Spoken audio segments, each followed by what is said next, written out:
The Indochina War's negotiations were ultimately failures as lasting compromises. The causes of this failure boil down to ideological nationalism, unending desires for victory, and keeping peace brief. These major roadblocks made it difficult to prevent the nearly 2 decades of war in Indochina. The Vietnamese, Cambodia, and Laotian are very nationalistic peoples. Revolutions against whomever their current colonial ruler was were common, their usual ruler being the French. France had retained a presence in Indochina, starting with Vietnam, since 1615, primarily through Catholic missions. Military action never got further from protecting the Catholics until 2 centuries later in 1858, with a mass mobilization of French troops. Battles began raging shortly after. In 1861, a disastrous loss for the Vietnamese natives forced an official cession of land to the French. After this situation cycled many times, in 1855 all of Vietnam was under French control. Cambodia and Laos soon followed. This role remained untouched until the Great Depression hit the world. Suddenly, communist revolutions started sprouting up locally until they were speedily put down by the French. The same situation occurred in 1941 while Indochina was also under Japanese occupation. These were put down. In 1945, the Japanese forced a coup against the French colonial government. Imperial Japan also fell this year. This left local groups to take power in their respective countries, but France quickly occupied Cambodia and Laos and seized Vietnam on March 8, 1949, after fighting the revolutionary group the Viet Minh. Of course, the fighting never stopped. The United States soon swooped in to assist the French to put down the rebellious forces, likely because these forces had primarily communist motives.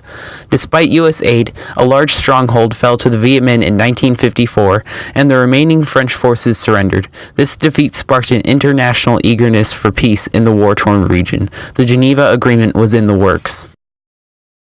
The Geneva Agreement of 1954 included Cambodia and Laos, now independent communist-backed North Vietnam, and Western-backed South Vietnam, the US, the UK, the USSR, France, and China.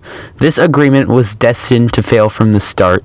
As Asian politics expert Professor Joel Johnson puts it, France was desperate to reassert its claims to at least part of Southeast Asia, but it no longer had the power to make that a reality. At the same time, Communist China and Soviet Russia were both on the rise, seeking extension of their influence in Southeast Asia. Along with this, the Geneva Agreement does not necessarily create an environment for lasting peace.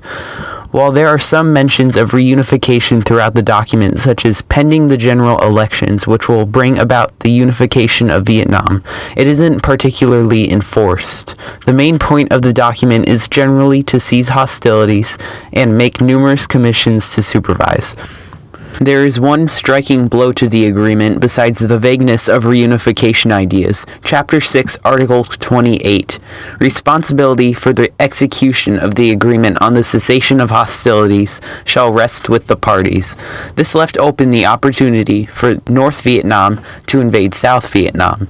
Undeterred by these immediate flaws, the agreement was signed on July 21st, 1954, ending the First Indochina War. Due to new national aspirations, the Emperor of South Vietnam, Bao Dai, abdicated to make room for his own Prime Minister, Ngo Dinh Diem, to become president. This presidency was U.S.-backed, despite the supposedly democratic elections being rigged and the dictatorial actions Ngo Dinh Diem executed. North Vietnam stayed under the control of communists in Ho Chi Minh and was allied with the Viet Cong. The Viet Cong was a South Vietnamese organization that worked to institute communism in the South, which led to insurgencies that were supported by the North. During all of this, Laos and Cambodia remained comparatively neutral, both staying monarchies after the agreement. This began the Second Indochina War, or as it is better known, the Vietnam War. The Vietnam War is the longest war America has ever been a combatant in, making it devastating to all countries involved. Since France was no longer aiding the effort, victory was much harder to achieve for the U.S. Even Cambodia and Laos continued to be kept heavily involved in the war, despite their self-declared neutrality, with over 2.7 million tons of bombs being dropped on Cambodia alone. Because of these factors, peace was attempted. However, there were many issues. Firstly, before Nixon was elected president, there is evidence he disturbed peace talks as to not let the incumbent Democrat, President Lyndon B. Johnson, win peace. In uncovered notes from Nixon's secretary on a phone conversation, there are some sketchy phrases such as "keep Anna Chennault a diplomat working on South Vietnam," and "any other way to monkey wrench it, anything Richard Nixon can do." Secondly, it is likely that nothing ever clicked because the North Vietnamese had wanted victory and to establish communism in the South, with this stance being hard to shift. The South and the U.S. simply wanted the aggression to stop. Thus, there was a distinct lack of progress until the Paris Peace Accords of 1973. The Paris Peace Accords were highly anticipated, being officially backed in one conference by the UK, the USSR, Canada, France, Hungary, Indonesia, and Poland. The accords eerily resemble the Geneva Agreement, often citing the exact document for parts of its own text. This is likely one of the reasons it failed. Even though the accords drop words like reconciliation and concord and directly mention a vote on unification multiple times, it again puts the responsibility in the hands of North and South Vietnam. The document lacks original content in general. It was signed January 23, 1973, and the ceasefire commenced 4 days later, ending the Second Indochina War. Ceasefire being a loose description because hostilities didn't end after the Americans left and instead carried on through secret funding and operations. The accords mainly function only to get the United States out of the war. There were two primary negotiators of this. On the U.S. side, Henry Kissinger, a prominent advisor under 4 U.S. presidents and Secretary of State to 2. And on the North Vietnamese side, Le Duc Tho, a founder of the Indochinese Communist Party in 1930 and later a leader in the Vietnamese Workers' Party and the Communist Party of Vietnam.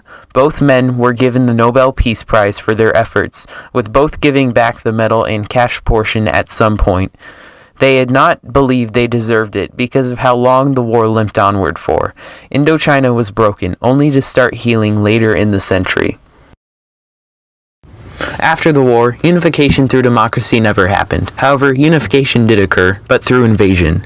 In the spring of 1975, the North started the Third Indochina War, and within a month, South Vietnam's capital, Saigon, was captured. The short-term repercussions of this were vast.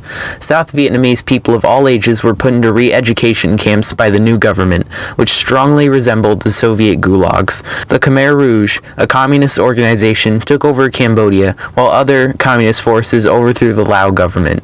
Although some conflicts of the Third Indochina War technically carried on long after the 70s, the main events involving the independence of the countries were over.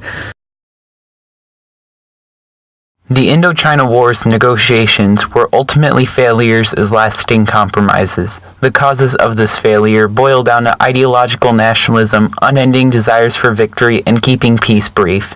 These major roadblocks made it difficult to prevent the nearly 2 decades of war in Indochina. Today, Vietnam continues to be a unified and communist nation. Nonetheless, they've been deviating further from these values. Because of hostility from China, who was once a good ally, they have moved towards other nations, such as, strangely enough, the United States. Cambodia has become a constitutional monarchy after tough years of brutal communism, and Laos continues to be a communist state, yet follows a path in foreign relations similar to that of Vietnam. If for whatever reason lasting peace had come to Vietnam early, there may have been very useful assets in Indochina. South Vietnam would have been a good ally for today's North Korean conflict because of its close proximity. Assuming Cambodia and Laos communist revolutions were largely influenced by Vietnam's unification and could have been stopped with the continued independence of South Vietnam, they could have eventually become U.S. allied democracies. In this case, containing communism once more after the Korean War could have put down some of the expansionist views of the Soviets and Chinese, possibly cutting funding to revolutions and changing the landscape of the world political stage to this day. The lack of compromise over the Indo-Chinese wars surely altered history, but views conflicted and any other outcome was extremely unlikely.